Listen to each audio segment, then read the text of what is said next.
Olá, queridos professores e professoras. Primeiramente, eu queria dizer que é um prazer e uma honra fazer essa apresentação para vocês. Para quem não me conhece, eu sou a Priscila, eu sou pesquisadora da Divisão de Biotecnologia Molecular do Laboratório Nacional de Biorenováveis, no CNPEM, e hoje eu trouxe para vocês um pouco sobre como que a gente descobre como uma enzima é. E durante essa apresentação vocês vão ver a importância de se juntar à biologia, à química e à física para a gente descobrir a estrutura de uma enzima com resolução atômica. Então, só para lembrar, as enzimas elas são proteínas, né? E como todas as proteínas, elas são compostas por aminoácidos. Então, os aminoácidos têm essa estrutura básica aqui, composta por um grupo amino, um grupo carboxila e uma cadeia lateral. E lembrar que essa cadeia lateral, ela pode ter diferentes estruturas moleculares. E hoje são conhecidas 21 cadeias laterais diferentes, cada uma com uma estrutura molecular específica que confere a ela propriedades físico-químicas únicas. E na estrutura da enzima, a gente tem então esses aminoácidos conectados entre si por ligações peptídicas. Então, quando a proteína ela é produzida, ela primeiramente é sintetizada como uma cadeia linear, mas essa cadeia ela tem a tendência a se enovelar em si mesma, né? Os átomos das proteínas, desses resíduos de aminoácidos, eles tendem a interagir entre si, a se dobrar, formando uma estrutura tridimensional única que determina a função dessa enzima. Então, por isso é tão importante saber em detalhes como é a estrutura de uma enzima para a gente entender melhor como ela funciona e a partir desse conhecimento a gente então poder, por exemplo, melhorar essa enzima para alguma aplicação industrial ou até mesmo inovar, né? Fazer com que ela passe a ter uma função diferente do que ela tem, visando alguma aplicação no processo biotecnológico. Então, para entender como uma enzima funciona, é preciso saber como ela é. Então, aqui eu trago um exemplo para vocês de uma enzima aqui, essa estrutura em verde, né, em tons de verde. Então, cada pontinho aqui, cada rugosidade dessa estrutura é um átomo diferente. Então, quando a gente consegue enxergar uma enzima com resolução atômica, a gente começa a entender melhor onde que é o sítio ativo dela, como que ela catalisa a reação química. Então, nesse caso aqui, essa enzima em particular, ela transfere um grupo fosfato do ATP para a glicose.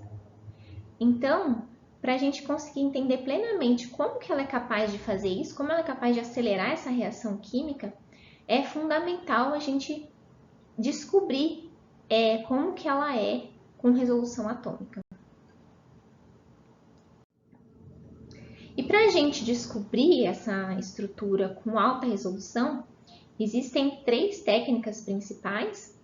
Então, uma delas é a ressonância magnética nuclear, a outra é a cristalografia de raios-x e a terceira, a criomicroscopia eletrônica. Interessante dizer que as 3 técnicas a gente consegue usar no CNPEM. O CNPEM tem estrutura para esses 3 tipos de abordagem. Cada uma delas tem suas vantagens e desvantagens. E eu vou trazer hoje para vocês um pouco mais aprofundado sobre a cristalografia de raios-x, porque dessas 3 é a única que a gente realiza nos cílios, né? Utilizando os raios-x gerados nos cílios. Então, tudo começa com a escolha da enzima, né? Qual enzima que eu quero estudar? E para isso a gente recorre à literatura, a bancos de dados que contêm sequências de proteínas. E é importante lembrar que cada proteína, cada enzima, a receita para produzir ela, para a gente sintetizar as proteínas e as enzimas, elas estão codificadas no DNA. Então, sabendo o DNA, o gene, né, a sequência do gene que codifica essa enzima, a partir dela a gente consegue produzir a enzima do laboratório. Então, por exemplo, se a gente sabe que a enzima de interesse é de uma bactéria, e a gente cultiva essa bactéria no laboratório, a gente pode extrair o DNA genômico, né, o genoma completo dessa bactéria, e sintetizar e clonar, que a gente fala, né, especificamente o gene de interesse, o gene que codifica a enzima que a gente quer estudar. E isso a gente consegue fazer graças às técnicas de biologia molecular. Então, processos que acontecem naturalmente dentro das células, a gente consegue reproduzir dentro de um tubo. E com isso, a gente então, usando a enzima DNA polimerase, a gente consegue fazer múltiplas cópias daquele gene específico que codifica a enzima que a gente quer estudar.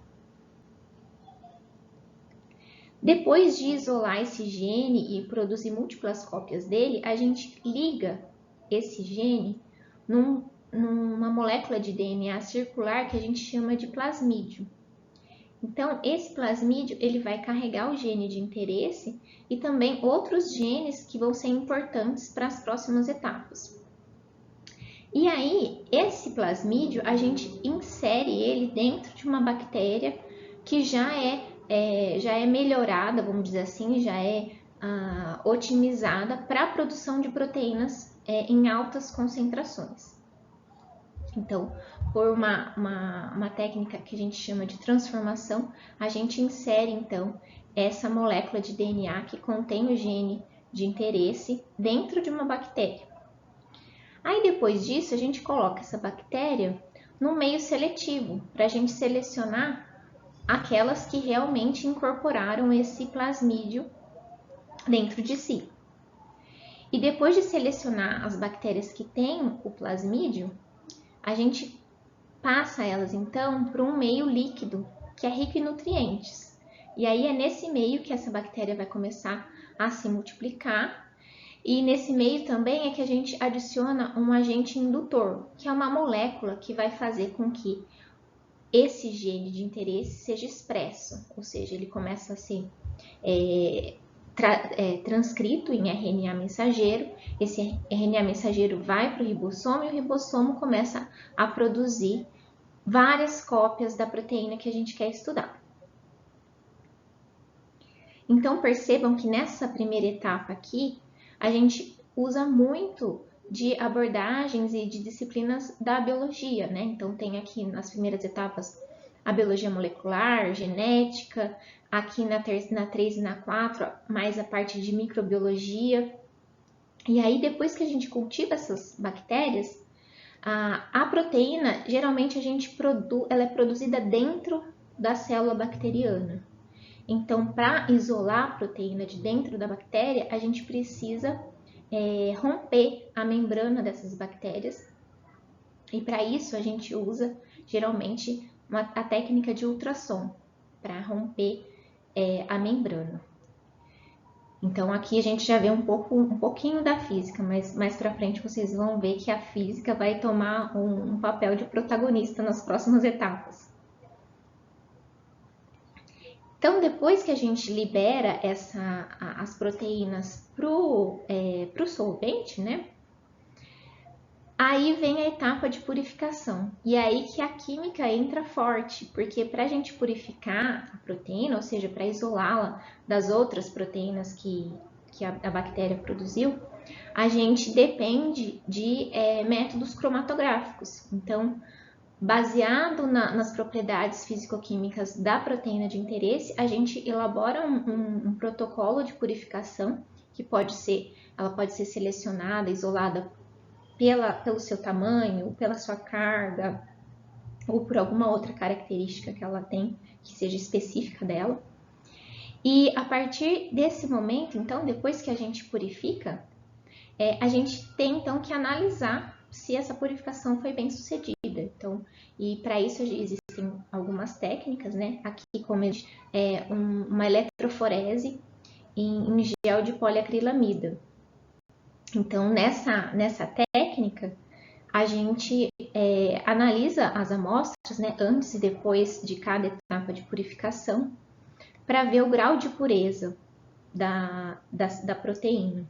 Então, aqui só para mostrar como exemplo, né, nesse gel, a proteína, então, nesse gel é aplicada uma diferença de potencial, as proteínas migram ao longo desse gel e depois a gente adiciona um corante que se liga especificamente nas proteínas.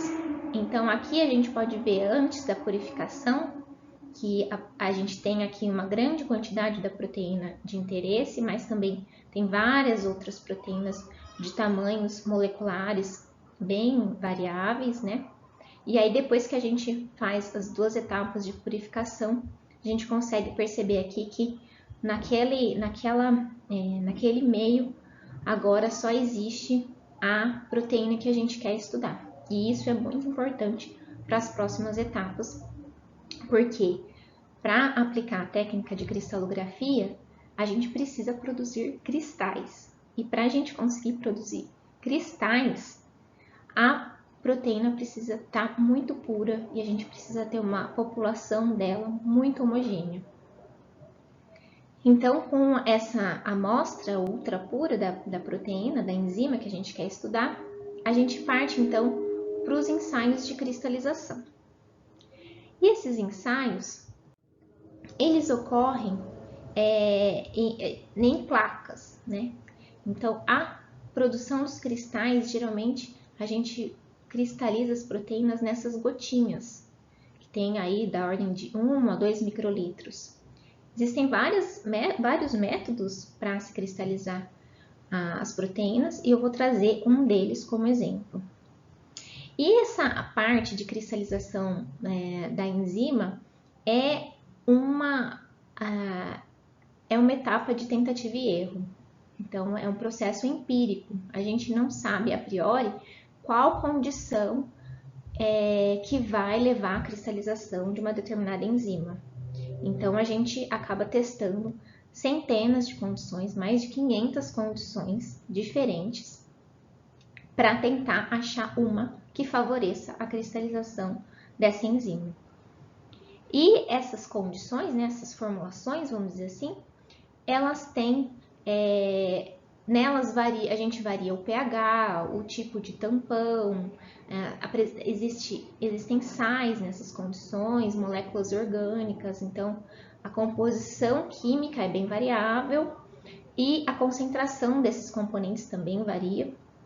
E essas condições, elas foram sendo agrupadas em kits, né? Existem kits comerciais contendo essas condições e as formulações são inspiradas em todo o aprendizado, né, dessa área de cristalografia ao longo das décadas, né? Nessas tentativas de cristalização de várias proteínas, os cristalógrafos foram vendo quais condições eles tinham mais sucesso. E aí, inspirado nesse aprendizado, né, ao longo do tempo, é que foram sendo criados esses kits com as condições iniciais de teste para cristalização. E aqui, dando um zoom nessas placas, né, como que ocorre esse processo de cristalização? Então, dentro desses pocinhos, a gente coloca, então, a condição de cristalização aqui no poço, que tem lá o tampão, um agente precipitante, e na gota a gente mistura metade da gota como sendo a condição de cristalização e a outra metade a solução que contém a enzima. Então aqui a gente mistura uma parte da solução de enzima com uma parte da condição de cristalização. E depois a gente fecha esse sistema. Então ele fica um sistema fechado. Aí, o que vai acontecer? Como aqui a gente diluiu a condição de cristalização com a solução da enzima, a gente tem que na gota, os solutos, eles estão aí 50% mais diluídos em relação à solução que está no poço. Então, o que vai acontecer aqui? A gota e o poço, eles vão tentar se equilibrar. E para eles conseguirem entrar em equilíbrio, moléculas de água da gota vão começar a migrar para a solução do poço, até que essas concentrações entrem em equilíbrio. E com isso, a concentração da proteína nessa gota, ela começa a aumentar gradativamente, assim como a concentração dos agentes precipitantes. Então, esse processo ele começa a ocorrer de forma bem lenta e ele, se for um processo bem sucedido, a gente consegue atingir a supersaturação da solução da gota com a enzima. Então, esse é o objetivo do ensaio de cristalização. E quando a gente atinge a supersaturação da gota, a proteína aqui ela tem dois destinos. Ou ela sai da solução na forma de um precipitado amorfo, ou ela cristaliza, até atingir ali o limite da saturação. E aqui eu trago para vocês uma ilustração para a gente ter uma visualização melhor de como que está acontecendo ali dentro dessa gota, né? Então, conforme a concentração de proteína começa a aumentar dentro da gota, as proteínas elas tendem a interagir entre si. E se esse processo ocorre de uma forma suficientemente lenta, ela começa a formar essa rede cristalina, então que é um arranjo de várias moléculas de proteína que interagem entre si, formando um arranjo periódico e ordenado e tridimensional. E aí, depois que esse processo ocorre, depois que elas formam essa rede cristalina, se a gente observar numa lupa, o que a gente vai começar a ver na gota é o crescimento do cristal dessa enzima. E aqui eu trago um filme real, né, de um cristal de proteína real, para vocês verem a beleza que é essa etapa do experimento, né? E quando a proteína ela sai da solução, mas ela sai formando essa estrutura cristalina que a gente consegue observar com uma lupa. Então, esses cristais de proteína, eles têm aí da ordem de dezenas a centenas de micrômetros, geralmente. E esses cristais, eles podem assumir várias formas diferentes. E quando a gente coloca a luz polarizada neles, a gente vê esse espetáculo de cores que encanta e fascina todos que veem o cristal de proteínas pela primeira vez. E depois que a gente tem o cristal, a gente vai então para um síncrotron, né? Aqui no nosso caso, a gente vai para os Sirius para fazer a coleta de dados de difração. Então, lá no Sirius, a gente tem uma linha de luz específica para esse tipo de experimento, que é a linha Manaká. E esse experimento ocorre aqui na cabana experimental. Então, aqui a gente tem aqui esse cenário que mais parece um cenário de filme de ficção científica, né? E aqui a gente pode ver que a gente tem aqui um detector para fazer a coleta de dados, a gente tem aqui um tanque de nitrogênio que leva um fluxo de nitrogênio até a amostra para a gente resfriar esses cristais, para prevenir danos pela radiação. E para simplificar, né, como que é essa coleta de dados, eu trago aqui para vocês um esquema. Então, a gente tem basicamente os raios X, que eles são filtrados, né, da luz síncrotron por um sistema óptico, né? E depois aqui a gente tem um aparato para colocar o cristal, então a gente pesca os cristais daquela gota e monta eles nesse aparato para posicioná-los na frente do feixe de raios-x.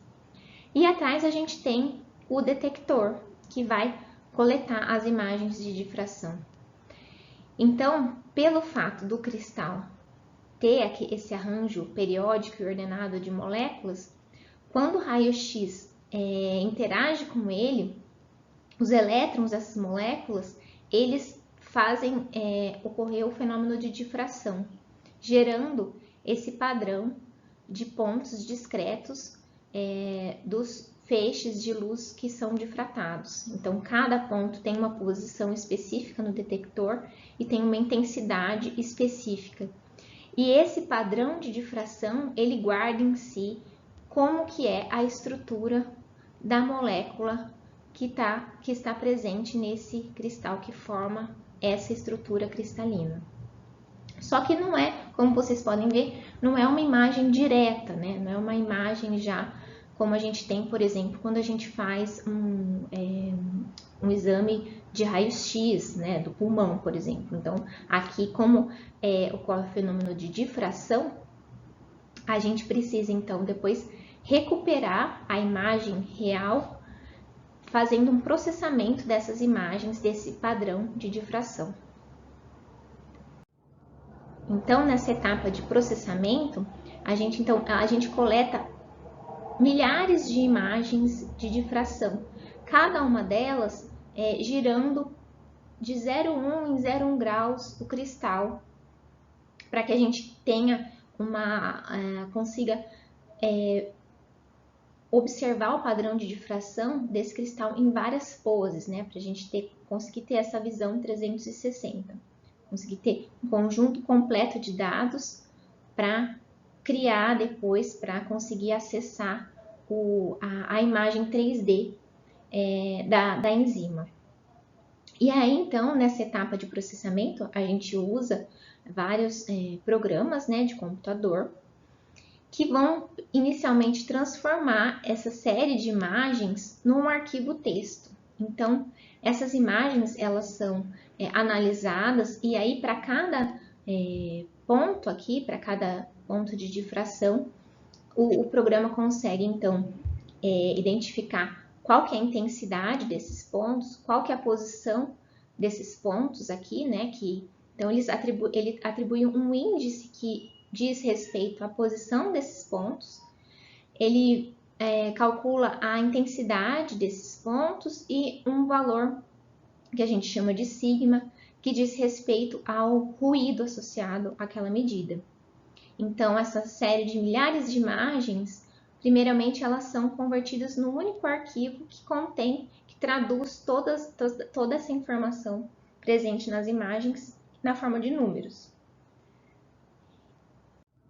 E a partir dessa informação, agora já traduzida em números, a gente utiliza de operações matemáticas para transformar essa informação num mapa de densidade eletrônica.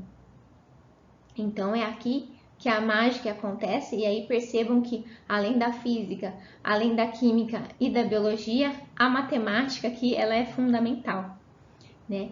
E aí, por que a gente tem, primeiramente, um mapa de densidade eletrônica? Porque são os elétrons que interagem com os raios X, promovendo o fenômeno de difração. E aí, quando a gente tem esse mapa aqui de densidade eletrônica em alta resolução, a gente consegue, então, começar a modelar os átomos dentro dessa densidade eletrônica. Então, como a gente já sabe a priori a sequência de aminoácidos da proteína da enzima que a gente está estudando, então isso facilita também. E como cada aminoácido tem uma estrutura molecular específica, a gente consegue, então, interpretar esse mapa e colocar dentro dele os resíduos de aminoácidos que melhor explicam essas densidades eletrônicas. E depois de construir esse modelo, existem vários ciclos de refinamento desse modelo, e aí entra também muito da estatística, né, para a gente avaliar qualidade tanto dos dados quanto desse modelo, para ver quão bem ele explica esses dados. Então, depois que a gente faz esse refinamento, valida esse modelo, a gente deposita o modelo num banco de dados de domínio público.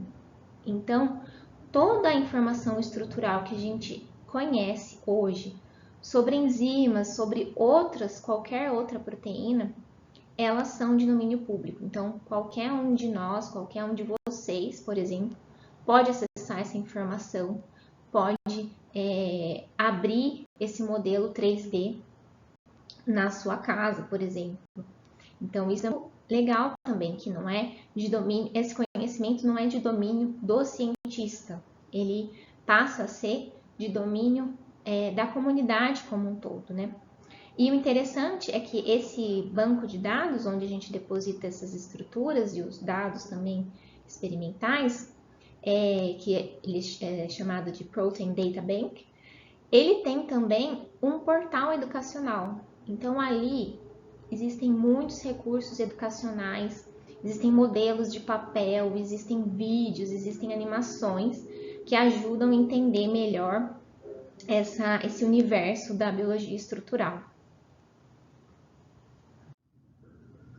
Então, depois que a gente tem, né, finalmente a estrutura da proteína com alta resolução, com resolução atômica, a gente então começa a analisar essa estrutura e existem várias formas de analisar. A gente pode comparar estrutura de enzimas diferentes, a gente pode fazer simulações de dinâmica molecular para entender como que ocorre os processos, as reações químicas. Então, a partir dessa estrutura, a gente começa então a entender com muito detalhe como que a catálise ocorre, quais são os aminoácidos envolvidos na catálise, quais são as etapas limitantes desse processo. E a partir desse conhecimento é possível então a gente conseguir melhorar essa enzima para alguma aplicação e até mesmo inovar, né? Gerar reações catalisadas por enzimas que ainda nem existem na natureza. Então, a gente entende melhor como elas funcionam a partir dessa informação estrutural.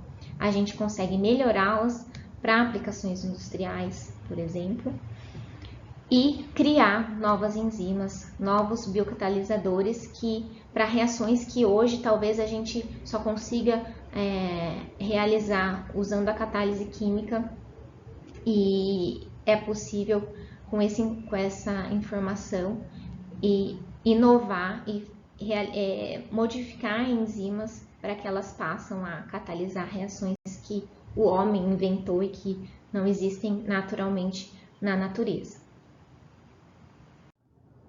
Então, como mensagem final, eu espero ter passado para vocês a ideia de que a descoberta da estrutura de uma enzima requer multidisciplinaridade e, de uma forma mais ampla, né, os problemas complexos que a gente lida na atualidade, eles também requerem multidisciplinaridade.